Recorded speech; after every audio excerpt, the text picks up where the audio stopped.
It feels like it's been forever, but after about 2 years of work at my game dev hobby, learning a ton about art, code, sound effects, and music, I feel like I'm ready to reveal my first big project and begin a new chapter in my journey as a solo indie developer. So, without further ado,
that was the first gameplay teaser trailer for Outergleam, my 2D adventure game about exploring the astral realms and helping spirits find their way to the afterlife.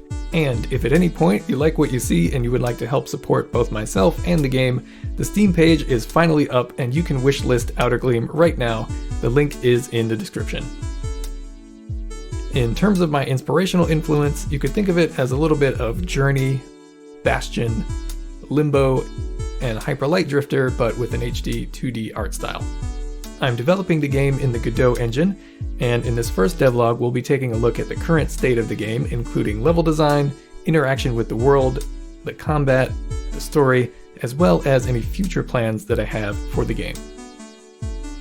And also, I just want to say thank you for sticking with me over the past few years as I've grown my small channel.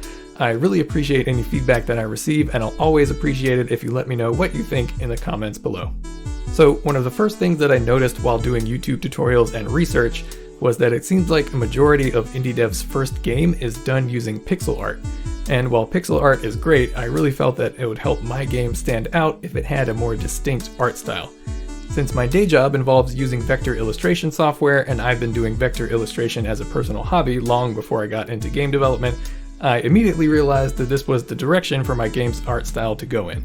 And so far, I've been really happy with the workflow I've managed to create. In terms of art style, from the very beginning I had two rules. I wanted the game to be vibrant and colorful, and I didn't want to use any outlines around objects or characters.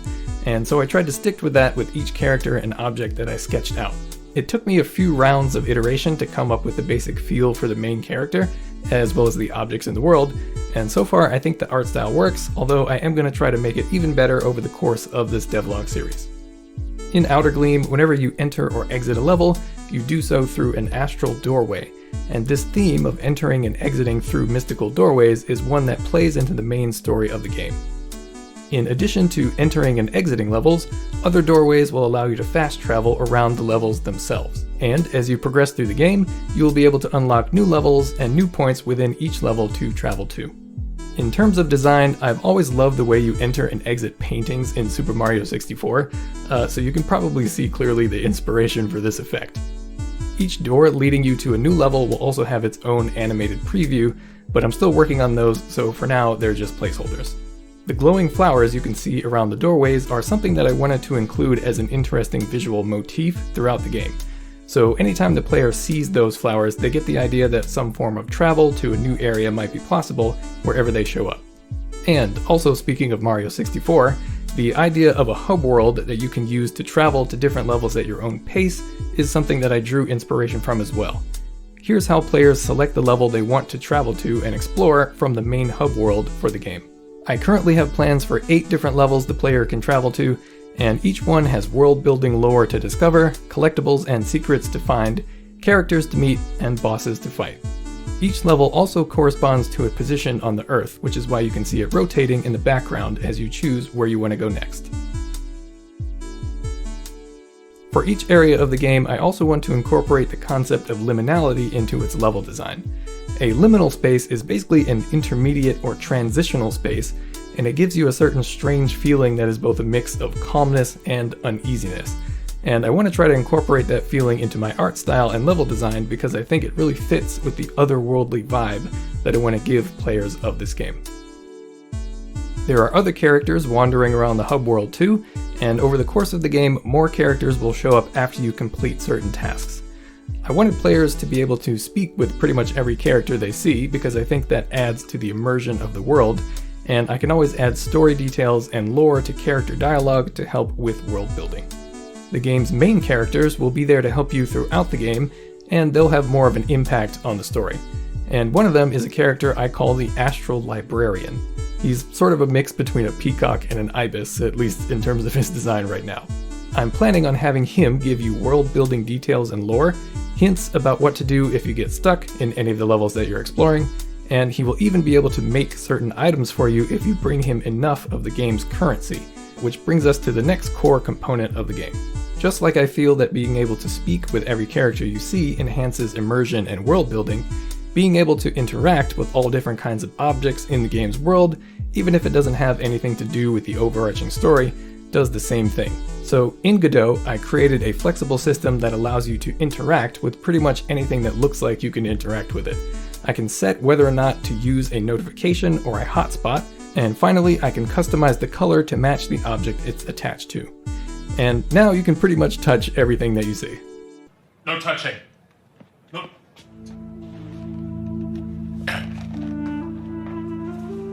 I also really like the idea of finding collectibles and bringing them back to the main hub level, so you can interact with them whenever you want. The slot machine and the crystal on the pedestal here are just two examples of things you'll be able to find and bring back to the hub level. And depending on what you choose to decorate the area with, it may affect the game's story, give you things to help with progression, or just be fun to mess with. And actually, I just made the slot machine as an example. I'm not sure if that counts as like a depiction of gambling or something. I might have to remove that. But at this point, it's just something fun you can mess around with. Do you ever worry that you might be addicted? I can always quit. I never get addicted to anything in my life. I felt like allowing the player to decorate the main level with the collectibles they come across was another way to help that feeling of world building and immersion. It also seems like games with gardening do pretty well, so I don't know. Let me know in the comments if I should include a garden where you can grow the exotic astral plant life that you come across as you explore the levels. The game's main units of currency are called sparks, and you will collect more and more of them as you advance through the game. Sparks currently appear when you interact with certain objects and when you defeat enemies, but I'm planning on using them throughout the game as a way to help drive progression. You can collect sparks by walking over them or by meditating to absorb all the sparks in your visible area. The meditation mechanic plays a big part in the game's combat, but we'll talk about that in a minute. As the game's currency, sparks will allow you to activate new magical abilities and open up new areas within the game's levels themselves, which we'll also see an example of in a little bit. So another point of inspiration I took from other adventure games is that I'm planning on each level in Outergleam having two halves, a side that appears as daytime and a side that appears as nighttime. As you explore each level, you will find a way to travel from the light side to the shadow side of the level, and if you remember back to the level selector, that's why there are two gates for each level. One for the light side and one for the shadow side, which are unlocked as you progress through the story. The main hub level has a shadow side as well, and in this case you access it by descending into a dark pool. The shadow side of the hub level functions mainly as a training grounds for the player, and that brings us to the next main component of the game. If you bring enough sparks to the Astral Librarian, he will make a key for you that can be used to unlock another part of the training grounds. So this is just an example of a key that you've just placed in an empty lock. In this case, a bridge appears granting access to the rest of the level. We'll talk more about this unlocking mechanic in another devlog. Astral keys are items that factor into the main story as well, and they play a key part in allowing you to progress through another part of the hub level. We'll talk about that aspect of the story though in the last part of this devlog. Okay, next let's talk about player abilities and magic. As I mentioned, meditation is a key ability your character has, and I've currently designed it for two main purposes. One, so that the player can quickly collect sparks, just like we saw, and two, so that the player can absorb astral light energy to charge up magical attacks. My current idea is that the player should be able to absorb energy whenever they want on the light side of the level, but on the shadow side of the level you have to find specific sources of light energy before you can absorb anything. In this case, that's what the lampposts you can see throughout the shadow side of the level represent. Although that is just my current idea, and over the course of this devlog series I will be trying to balance and change these mechanics as needed, based on your feedback, based on playtesting, and really whenever I have a better idea, I guess. Anyway, the training grounds is where we have our first example of a fast travel point within the hub world level, and this one takes us to the second main character that we can interact with early on in the game. The second main character is the Master of Trials, and the Master of Trials lets the player test their new magical abilities on various enemies in the game. And I eventually want the player to be able to choose the enemy they want to fight, so sort of like how you can bring collectibles back to the light side of the level, whenever you encounter a new enemy in the shadow side of a level, you can use your meditate ability to absorb that enemy's essence and add it to the collection in the training grounds. I even have some plans to work in some light roguelike elements into this part of the game, where you can fight through successive waves of enemies for increasing rewards, but that's just an idea at this point and I'll probably address that in another video. The player currently has two main attacks, a melee attack that doesn't spend any energy, and a projectile attack that spends energy. At this point, melee attacking, meditating, and using magical attacks are pretty basic in terms of design and animation, and I can foresee a lot of work ahead in order to balance these systems and make them feel fun to use in the game world. Okay, we're getting close to the end of this first devlog, so let's talk a little bit about the story. Outergleam is a lore-rich game about mystical beings and the spiritual fate of the Earth, with lots of secrets to find and world-building information to uncover. Your goal is to complete your training and attain the rank of Magus Guardian. As you defeat bosses, you will unlock parts of the transformation matrix, which you must pass through in order to complete your training and become a full Nexus Guardian. Alright, so that's enough for the first devlog, I think. Each aspect of the game so far is something that I want to build on as this series continues.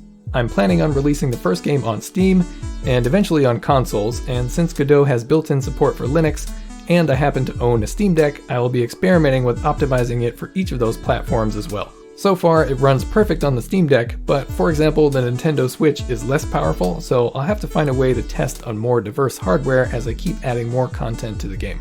I'm also currently using Godot 3.5, and I really do want to move over to Godot 4, but according to the documentation, one of the things that Godot 4 doesn't have that Godot 3 does is the 2D bloom effect that I'm using on a lot of the in-game elements.